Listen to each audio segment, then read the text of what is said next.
আমি বলতে চাই সালেহ আহমেদ স্যার অর্থ উপদেষ্টা ওয়াহিদুদ্দিন মাহমুদ স্যার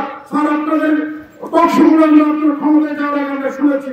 আপনাদের বক্তব্য খুবই ভালো লেগেছে। কিন্তু আপনারা যখন ক্ষমতায় গিয়েছেন, যখন আপনারা শিক্ষকদের জন্য বড় বড় কথা বলার সুযোগ ছিল বলেছেন, যাওয়ার পরে আপনারা এখন দেখছি যে জায়গায় কোনো সহায় যখন আপনারা সরকারি হয়ে যাচ্ছেন, তখন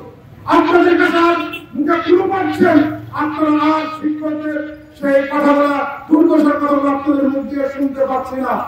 বাংলাদেশের শিক্ষা ব্যবস্থার পরিবর্তন না করতে পারেন, আপনারা যতই উন্নয়নের গল্প শোনান, বিগত সরকারও শুনিয়েছে অনেক সময় উন্নয়নের গল্প, কিন্তু যখন শিক্ষকদের গল্প শোনাতে হয় তখন তাদের সকল ভান কি দুর্ভিক্ষ তখন স্বীকার করতে থাকেন।